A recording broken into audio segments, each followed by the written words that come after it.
Hello and welcome back one more time to Viper Bites. We are heading into week 8 and I've got some starts and sits type players that you need to make sure you either get in your lineup or you get them out of your lineup, because now it's moving day, moving week, whatever you want to call it. Now is the time to make that move for that playoff spot in fantasy. The trade deadline in the NFL is just a week away. We'll talk about that on another show altogether, but let's get a little housekeeping here. If you're watching us on YouTube, make sure you hit that subscribe button. Make sure you hit that like button. Let me know what you think. Get in the comments section. Obviously, you see my Twitter handle there down below, at Matt Donnelly FF. You got questions, I've got answers. Feel free to send them. I'll get to them as soon as I can.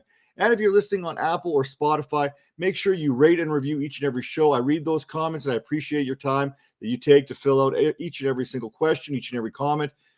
Thank you very much. With that all said, let's get into your Week 8 starts and sits. At the quarterback position, don't overthink things. Don't overcomplicate things. You're starting your studs.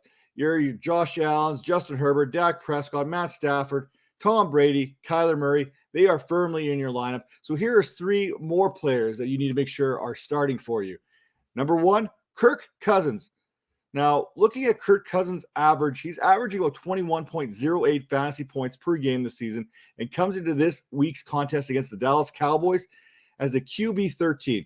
Now, both Lamar Jackson and Derek Carr, they're on bye week this week.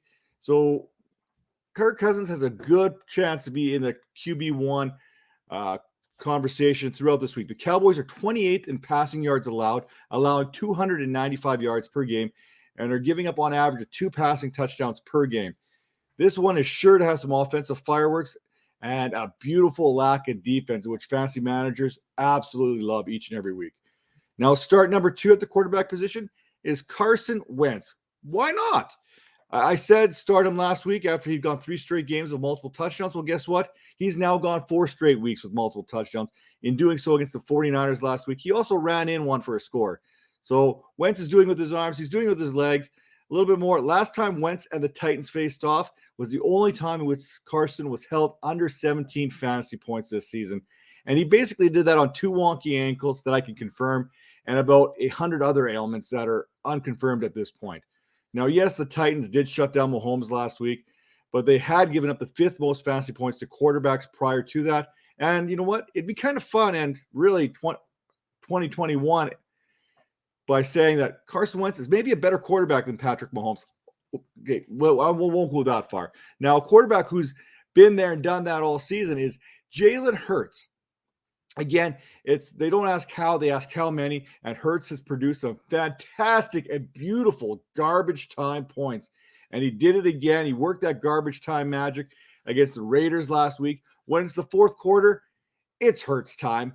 I have the Lions upsetting the Eagles this week. Spoiler alert.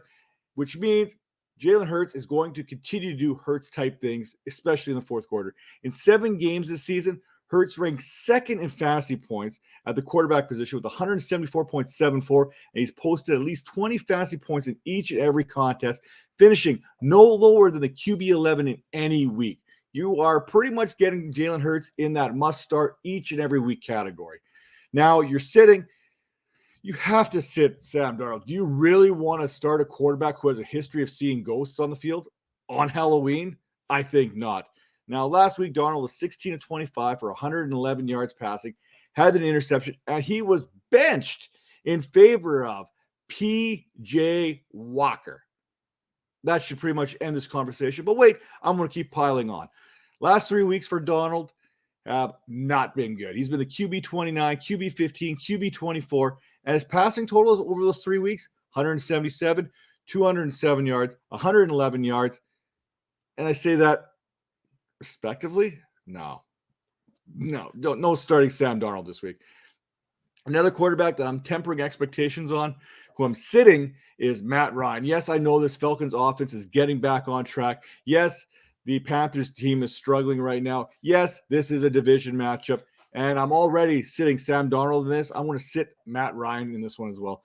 I believe it'll be the Panthers defense that gets up for this one. I need Ryan to do it a couple more times. I need him a little more consistency. I need to see this Falcons offense fly high for a couple weeks before I can trust Matt Ryan in my starting lineups. And to be honest with you, I do have trust issues.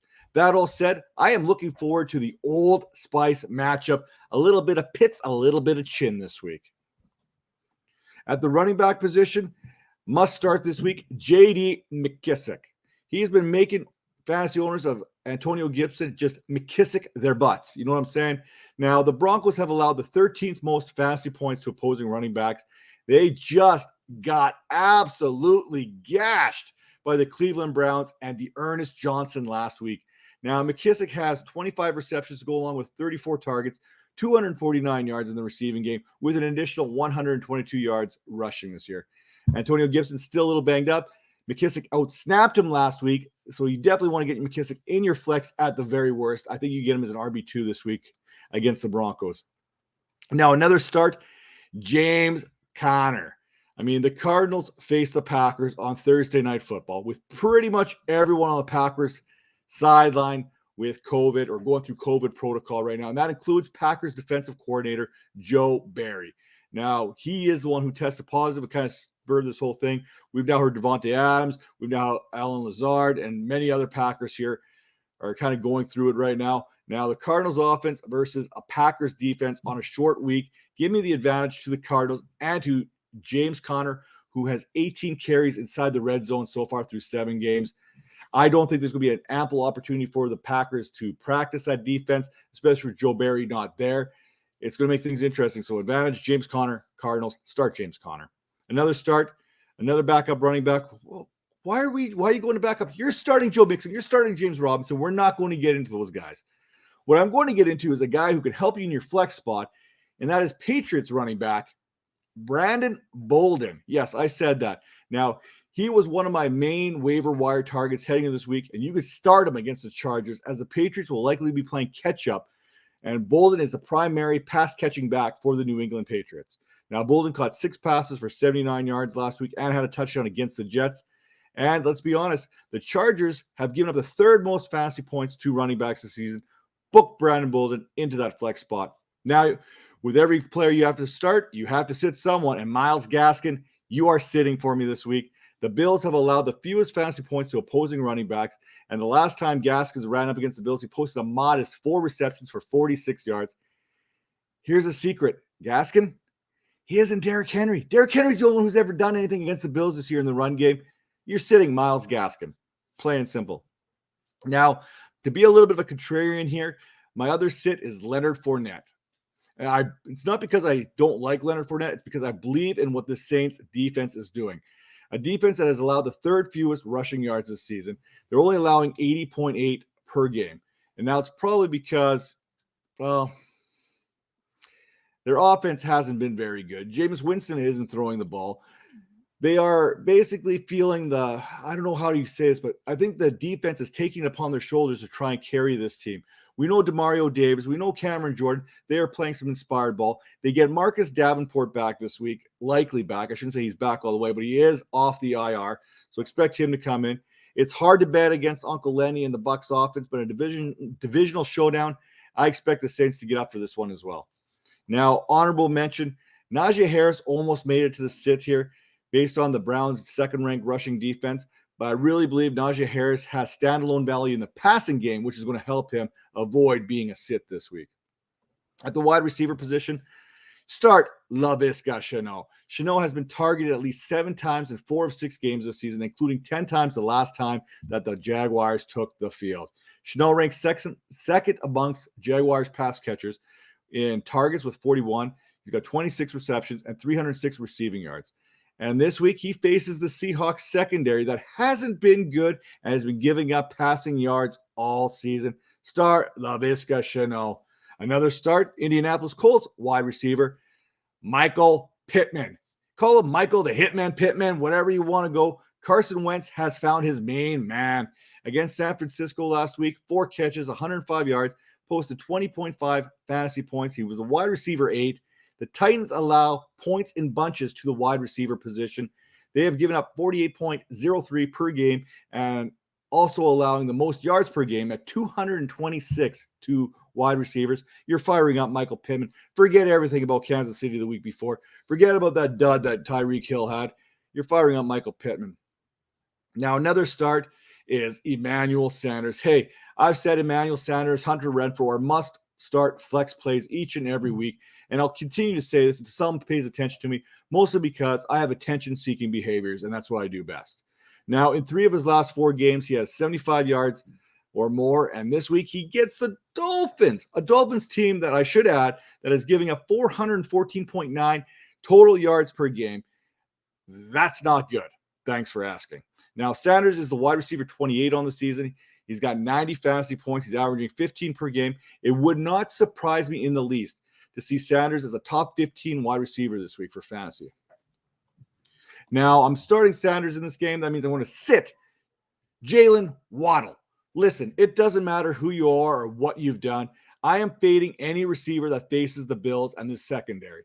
The Bills have yet to give up more than 100 yards to any wide receiver that they have faced. A.J. Brown came close back in week 6. He came in with 96 yards. Sorry, doesn't count. You did not hit that magical threshold of 100 yards. The Bills have not yielded that yet, and I don't see that happening this week. Now, another sit for me, and this one maybe hurts. This gets to me on a personal level. It's Allen Robinson. We're going into Halloween. Allen Robinson is basically the Walking Dead. Let's call it right now. He has done nothing. You can't put him in his lineup. Fool me once, shame on you. Fool me 2, 3, 4, 5 times, whatever that is, shame on me. Don't be silly. Say no to A-Rob. Seriously, Freddie Swain, Quez Watkins, Deontay Harris are all ahead of the wide receiver 65 in standard scoring. Oh, that's not good. Now, tight end position, I'm seeing what's going on in Green Bay right now.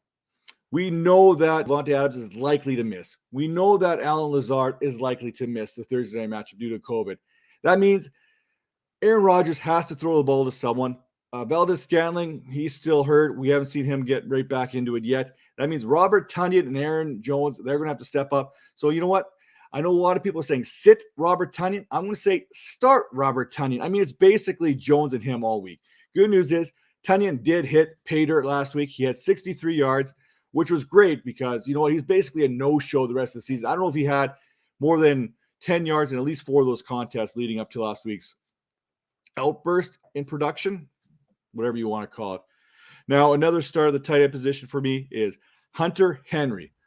Listen, the Chargers are 31st in points allowed to the tight end position at 19.27 and are giving up 78.1 yards per game to go along with conceding 4 touchdowns thus far this season. Hunter Henry has scored a touchdown in 4 straight contests.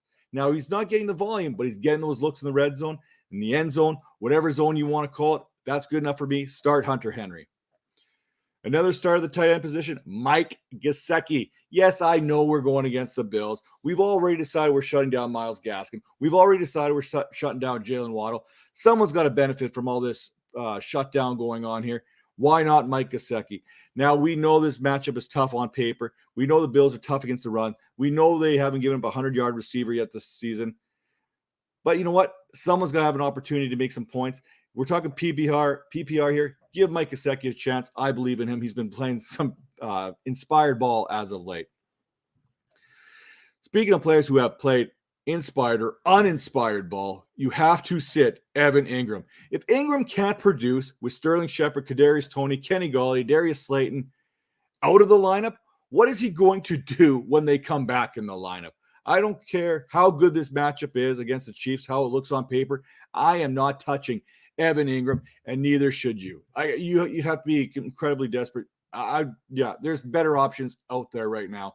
One of those options that might be actually worse than Evan Ingram is Gerald Everett. Yes, this matchup against the Jaguars looks good as well, and the Jags are amongst the worst when it comes to defending the tight end position in fantasy. So I can see the temptation, that glimmer in your eyes, and I can hardly blame you. But don't do it, man. Just don't do it. We have Waller. We have Andrews on bye. George Kittle's hurt. Dawson Knox, he's hurt. Rob Gronkowski, at least he's coming back hopefully this week. But honestly, does anything about this Seahawks offense scream fantasy relevancy with Geno Smith under center? The answer is no. Everett, while missing time this season, only has 20 fantasy points. He only has 13 receptions. He only has 128 yards, and he only has Geno Smith. Forget about it. You're not going with him at all.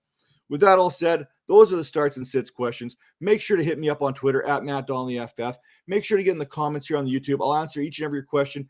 Even if it's not about this video, if you got a start and sit question you want answered, hit me up, DM me, whatever you got to do, get at me, and I'll make sure I answer those questions.